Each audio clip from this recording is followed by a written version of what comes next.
Hello! It is Bran Muffin making day, and so I'm going to make a video of my Bran Muffin recipe.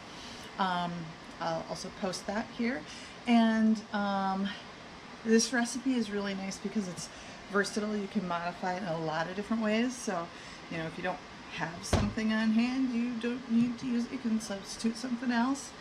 There are a lot of substitutions and additions that I've already listed in the recipe. So yeah, let's get going. I'm going to start out with a quick note on cereal, the cereal that I use. Actually, I'm going to turn off this fan so you can hear me. Alright, so a quick note on the cereal. I know that a lot of recipes will call specifically for specific types of bran cereal, and some will require you to use 2 different types of bran cereal, and that's completely unnecessary. The cereal that you soak can be flakes. Ultimately, you do need something that's going to be flaky like.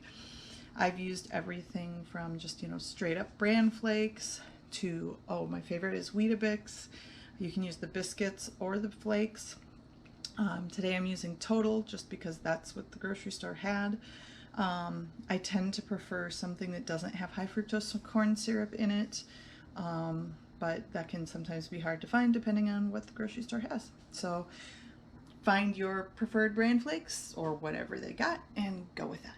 So the first thing we need to do is put a cup of Bran Flakes with boiling water, and then we need to let that cool. I usually put this in the freezer because I don't want to wait until I forget. But today I'm actually going to let it sit out on the counter because I have to get the kids ready for school while I'm doing this. So it's just going to sit here and soften, and it really turns into a mush, and that's what we want it to do. So you go ahead and get mushy, my cereal. All right, and I'm back. The kids are at school, and it's time to get working on my muffins. So the first thing you're going to want to do after you've added your water to your bran, and that's my nice mushy stuff, it's cooled off now, you're going to want to preheat your oven. So these go a little bit hot, so 400 degrees. So preheat your oven to 400 degrees. Then it's time to start mixing.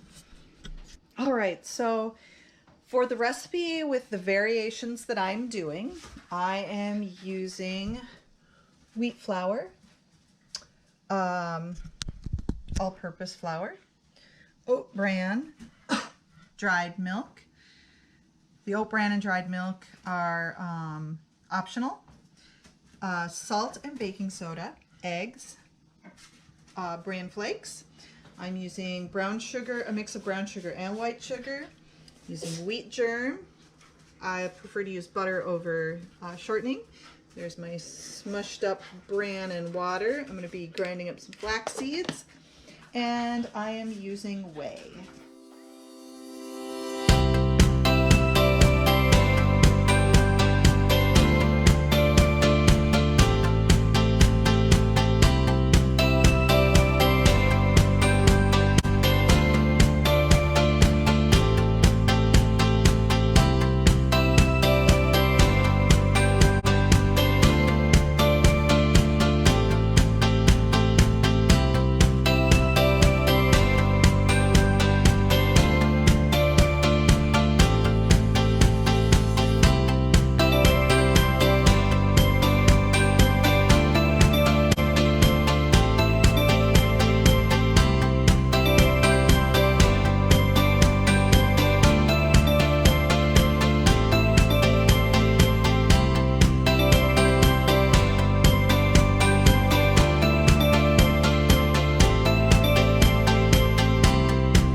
So there we have it, bran muffins. The hardest part about this recipe, other than deciding which variations you want to go on, and there are variations I didn't add this time. I didn't add any dried fruit. I didn't add any nuts. My family doesn't like nuts in their muffins. And they're on fruit, so dried fruit can go in. You can freeze these and then thaw them in the microwave or take out some to thaw overnight.